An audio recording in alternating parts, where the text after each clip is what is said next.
So welcome back to Gurukulam classes. आज education psychology के first chapter में हम बात करेंगे इसकी एवोल्यूशन की, इसके विकास क्रम की। इसमें हम जानेंगे कि कैसे ये अपने वर्तमान स्वरूप में पहुंची साइकोलॉजी, और ख़ासकर एजुकेशनल साइकोलॉजी। साथ ही साथ हम बात करेंगे एजुकेशन में की फील्ड में साइकोलॉजी का क्या रोल है, क्या स्कोप है, और साथ ही हम जानेंगे उन लोगों के बारे में, उन फिलोसफर्स के बारे में या उन साइकोलॉजिस्ट के बारे में जिन्होंने साइकोलॉजी को वर्तमान स्वरूप तक पहुंचने में जो जो कंट्रीब्यूशन दिया, डिफरेंट थॉट प्रोसेस जिससे वो लोग गुजरे, उनके बीच हुई डिबेट्स, वाद विवाद, जिसके सहारे साइकोलॉजी और फली फूली और ज़्यादा समृद्ध हुई। जब भी कई अलग अलग विचारधारा आपस में जब वाद विवाद करती है, उनके बीच डिबेट्स होता है, तो कोई भी सिस्टम हो, कोई भी तंत्र हो, वो हमेशा समृद्धि की तरफ जाता है, बशर्ते वो वाद विवाद एक सकारात्मक रूप से हुई हो। भारतीय संविधान भी इसका अच्छा उदाहरण है।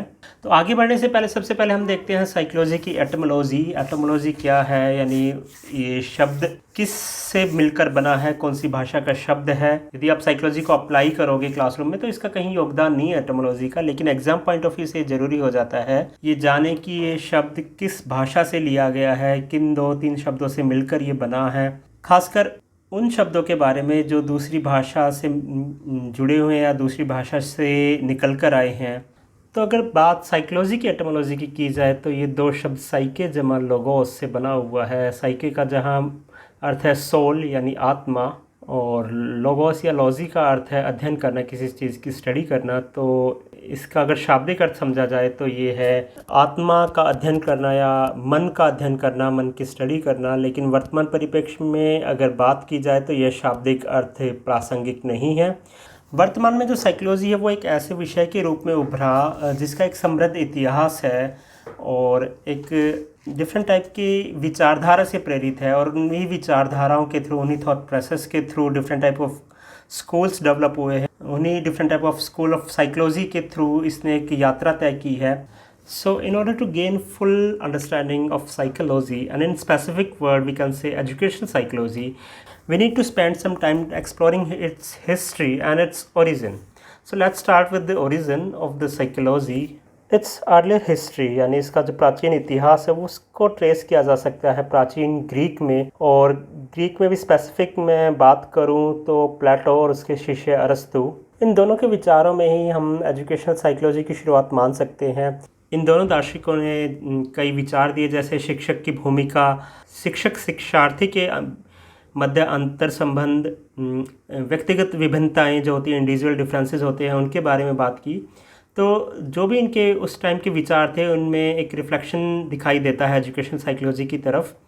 और न केवल उस समय बल्कि वर्तमान समय में भी इनके द्वारा दिए गए बहुत से विचार प्रासंगिक हैं, उनका उपयोग किया जा सकता है।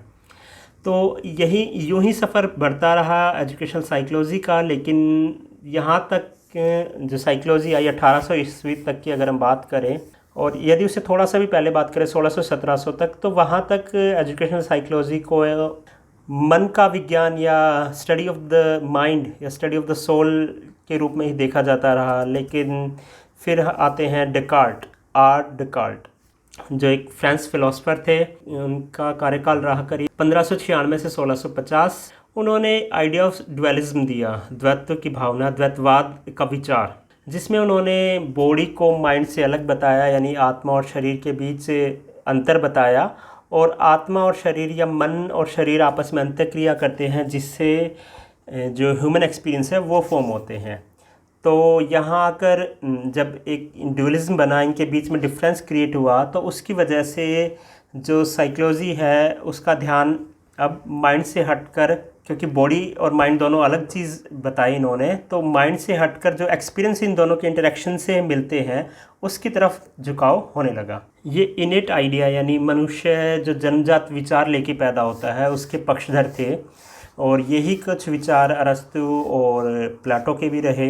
इनके विचारों का आगे चलकर जो एम्पिरिसिस्ट लोग थे, यानी अनुभववादी लोग थे, जो अनुभववादी विचारधारा के लोग थे कि मनुष्य एक बिना किसी पूर्व विचारधारा के या पूर्व ज्ञान के पैदा होता है, उन्होंने खंडन किया, जिसमें प्रमुख नाम हॉब्स का रहा, थॉमस हॉब्स, और लॉक का नाम फेमस रहा।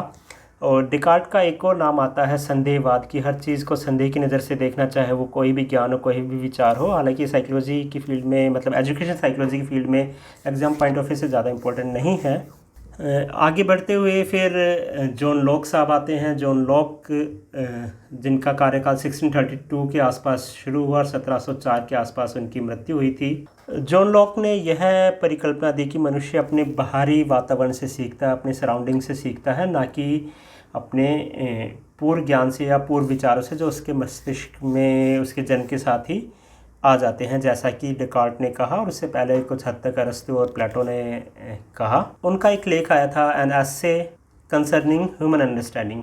उसमें उन्होंने मनुष्य के दिमाग को कोरी स्लेट यानी टबला रस कहा, कि उसमें मनुष्य का दिमाग जो है वो एक प्लेन स्लेट की तरह होता है at the time of birth. उसके बाद जो वो अपने सराउंडिंग में देखता है, अपने आसपास देखता है, बाहरी वातावरण से जो वो अंत्यक्रिया करता है, उसके माध्यम से उसका मस्तिष्क विकसित होता है और उस कोरी स्लेट पर, उन्हीं अनुभव के आधार पर वो अपनी लर्निंग को आगे बढ़ाता है। तो उसका उन्होंने टर्म दिया टबुला रस, यानी तबला होता है टैबलेट्स एंड रसा मीन्स प्लेन या क्लीन।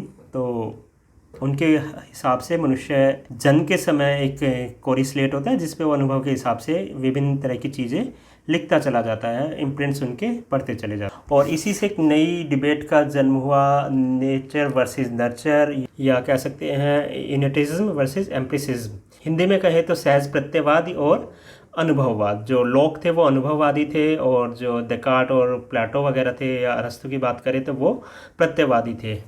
और नेचर वर्सेस नर्चर की डिबेट भी यही रही कि नेचर जो पक्ष है वो कहता है कि मनुष्य अपने पूर्व जन्म से या अपने इस जन्म के साथ ही अपने माइंड में कुछ चीज़ें लेके पैदा होता है, कुछ ज्ञान, कुछ बिलीव्स, कुछ अंडरस्टैंडिंग। और जो अनुभववादी लोग थे या नर्चर साइड जो है वो कहते हैं कि जैसे जैसे व्यक्ति नर्चर करता है, एक्सप्लोर करता है अपने एनवायरनमेंट के साथ, अपनी सराउंडिंग के साथ, वैसे वैसे उसका विकास होता चला जाता है। इसी डिबेट के सहारे साइकोलॉजी को एक नई दिशा मिली। इसके बाद आते हैं जे रूसो, जिनका फ्रांसीसी क्रांति में अहम योगदान रहा। इनका जन्म रहा करीब 1712 से 1778 के आसपास, 1778 के आसपास। इनकी एक प्रसिद्ध पुस्तक थी EMILE, जिसका शाब्दिक अर्थ होता है ऑन एजुकेशन। उसमें इन्होंने शिक्षा से संबंधित विभिन्न विचार रखे कि बच्चा कैसे अपने नेचुरल सराउंडिंग से और एक्सपीरियंस से सीखता है। इसी में इन्होंने एजुकेशनल पेडागोजी यानी शैक्षणिक अध्यापन के सिद्धांतों का प्रतिपादन किया। इन्होंने इस बात पर भी जोर दिया कि बच्चों को उनके नेचुरल इंक्लिनेशन यानी प्राकृतिक रुझान के अनुसार शिक्षा दी जानी चाहिए। एमाइल में भी इन्होंने कहा कि बच्चे को जो शिक्षा है वो डिफरेंट टाइप ऑफ एक्सपीरियंस से दी जानी चाहिए, विभिन्न तरह के अनुभव के सहारे उसको शिक्षा प्रदान की जानी चाहिए। फ्रांस की क्रांति में इनका अहम योगदान रहा इनके विचारों का। और सिर्फ फ्रांस की क्रांति में ही नहीं, अगर शिक्षा की बात करें तो वहाँ क्रांति के बाद जो नई शिक्षा प्रणाली विकसित हुई उसमें भी रूसो के विचारों ने अग्रणी भूमिका निभाई। और उसी भूमिका का नतीजा है कि जो एजुकेशन साइकोलॉजी है वो इस समय एक नई दिशा में आगे बढ़ती है। इनके विचारों से आने वाले और साइकोलॉजिस्ट प्रभावित होते हैं, जिसमें मुख्य नाम है पेस्टलोजी का।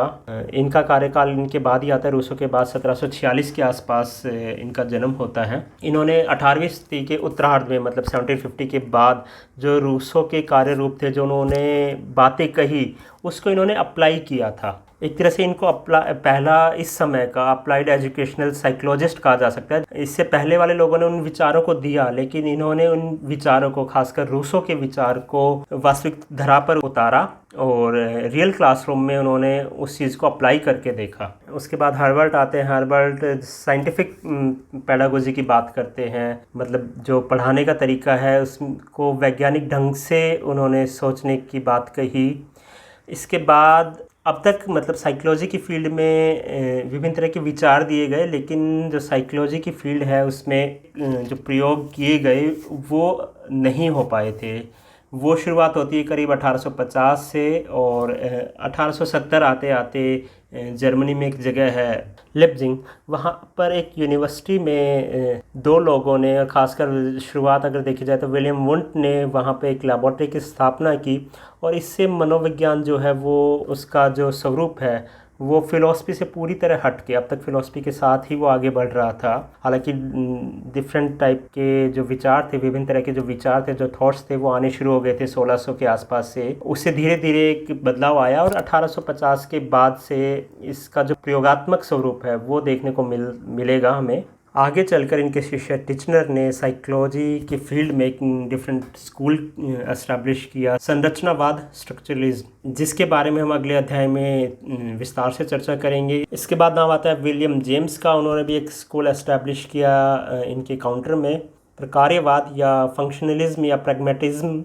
इसमें विलियम जेम्स ने इसके जो प्रकार्यवाद है, जो इसका फंक्शन है, फंक्शन एस्पेक्ट है, यानी जो इसकी उपयोगिता है, जो इसकी यूटिलिटी है, उस एस्पेक्ट पर जोर दिया। जबकि इससे पहले जो टिचनर ने स्कूल एस्टैब्लिश किया था संरचनावाद, वो चेतन अनुभूतियाँ या आत्म अनुभूतियों की तरफ, रियल एक्सपीरियंस की तरफ ज़्यादा जोर देता था। और ऐसे चलते चलते साइकोलॉजी की फील्ड में हम वर्तमान स्वरूप तक पहुँचे, different type of thought process से होते हुए लास्ट में इसका जो ह्यूमनिस्टिक अप्रोच है, जो मानवतावादी अप्रोच है, वो ह्यूमन रेस को या ह्यूमन कल्चर को ज़्यादा फेवर करती है। इसके बाद हम थोड़ी सी नज़र डालते हैं एजुकेशनल साइकोलॉजी क्या है।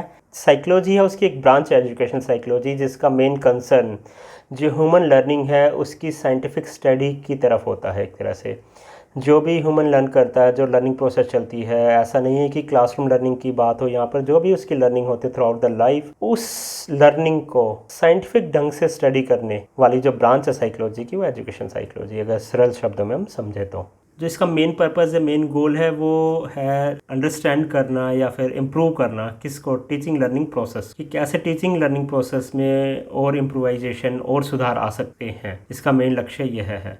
इसमें डिफरेंट टाइप के मेथड्स या डिफरेंट टाइप के तरीके ईजाद किए जाते हैं, उनको ढूंढा जाता है कि कैसे हम एजुकेशन की फील्ड में जो डिफरेंट आयाम हैं शिक्षा के, उन पर काम करते हुए शिक्षा को बेहतर बनाए, ताकि जो टीचिंग लर्निंग प्रोसेस है वो मैक्सिमम आउटपुट दे सके। तो इसका स्कोप हम देखते हैं कहाँ कहाँ इसका यूज किया जा सकता है। शिक्षा की फील्ड में हर जगह हम कह सकते हैं एक तरह से कि हर एस्पेक्ट पे हम साइकोलॉजी को यूज़ कर सकते हैं। आप बात चाहे इंडिविजुअल डिफरेंसेस की कर लीजिए, चाहे टीचिंग लर्निंग मेथड्स की बात कर लीजिए, आप क्लासरूम मैनेजमेंट की बात कर लीजिए, उसके बाद उनके बच्चों की इवैल्यूएशन की बात कर लीजिए, गिफ्टेड चाइल्ड या डिफरेंट टाइप ऑफ चाइल्ड की बात कर लीजिए, जो स्पेशल नीड्स वाले चाइल्ड हैं उनकी बात कर लीजिए। यानी एजुकेशन की फील्ड में आप जो भी आयाम देखेंगे उसमें कहीं ना कहीं प्रत्यक्ष या अप्रत्यक्ष रूप से शिक्षा मनोविज्ञान का प्रयोग देखा जा सकता है। और सिर्फ ये नहीं कि एज ए टीचर आपके लिए साइकोलॉजी की समझ होनी ज़रूरी है, एक आम इंसान एक बेहतर जीवन जीने के लिए भी आपको साइकोलॉजी की, मनोविज्ञान की समझ होना भी आवश्यक है अपने जीवन को बेहतर ढंग से जीने के लिए। तो मिलते हैं अगले अध्याय में, जहां हम बात करेंगे इसके डिफरेंट टाइप ऑफ स्कूल्स की, उनके बीच में अंतर समझेंगे, क्या उनकी बारीकियां हैं, किस विचारधारा से, किस थॉट प्रोसेस से होकर वो गुजरे हैं, उनके बारे में हम अगले लेक्चर में या चैप्टर 2 में हम बात करेंगे। तब तक के लिए धन्यवाद।